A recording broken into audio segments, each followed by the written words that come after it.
Hi, and welcome to Google Organization. This is going to focus on Google Calendar and Google Keep. So Google Calendar, so you'll see that I'm on the google.com website.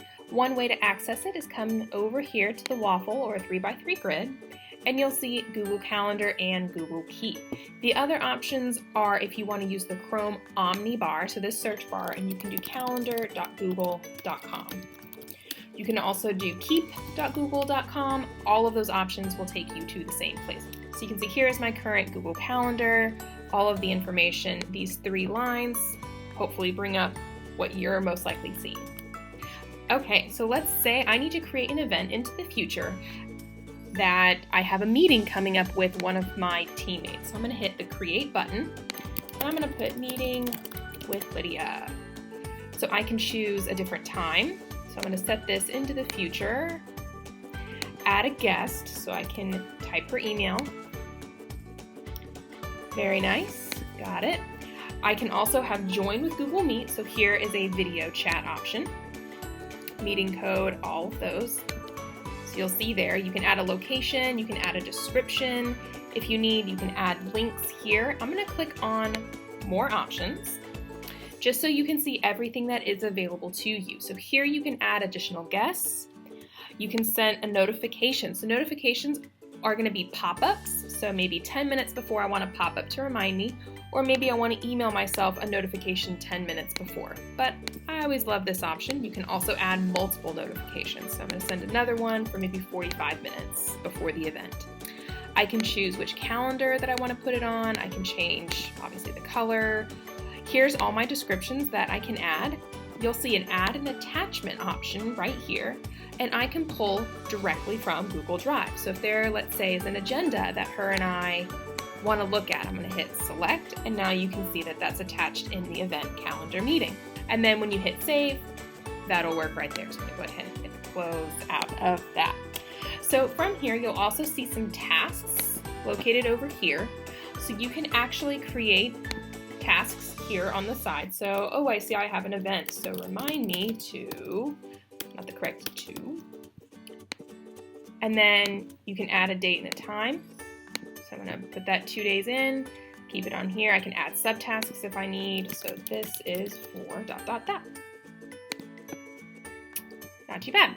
You can always select an event and physically move it. So this event and the following. So you can actually change events that do that. That's always nice. You can skip through.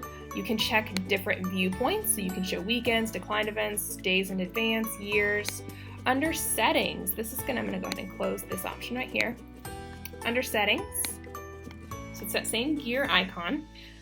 You also have ways to add a calendar. So you can subscribe to somebody. I can create a brand new calendar and label it that way. If you need to share a calendar, so let's say this is a calendar I need to share with one of my teammates. I'm going to click on those three dots, and you'll see the different changes of colors, but settings and sharing is what I need to click.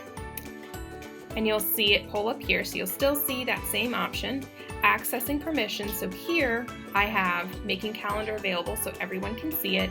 Here's how you can add specific people to the calendar so they also are able to edit and see everything that's on there. And that's all for Google Calendar.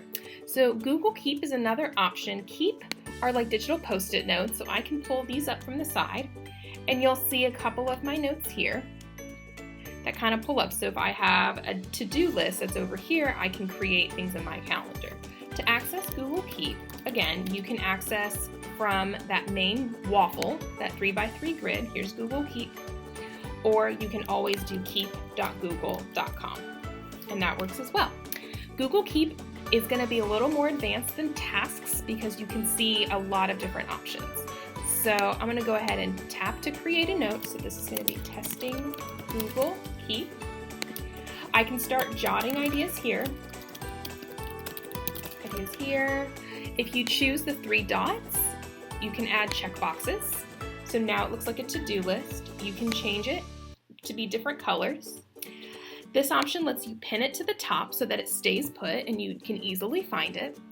You can drop in images, so I can pull an image from my desktop if I'd like, or I can pull it from other places. So I'm just going to add a picture. This is fine. And then you can always set up reminders. So you can set later today, next week, you can pick a date and time. You can even pick a place. So that is also a really nice option. So once I get to the grocery store, once I get to school, remind me to go pick this up in the folder. So lots of different ways to do that. You also have the plus sign so that you can email collaborators. So I can do LM. So I can add her and then click on the checkbox. So you can even collaborate on notes, which is very helpful for team meetings and team tasks. So I highly recommend you check that one out. Under this option, again, you can always delete notes, adding a label. So let's say this is going to deal with my high school and some technology. So I can choose, and you'll see that my notes will start to filter. So here's all my tech notes. You also have a new note with drawing, so this is an option as well. You have different backgrounds, so you can do dot paper, and then you can actually jot a few ideas down. I'm gonna hit the back button, and you'll see that the note is attached. Really nice if you need to annotate a picture and then access it later. Again, Google Keep is an app, so you can always add it to your phone and sync all of your digital Post-it notes across your devices.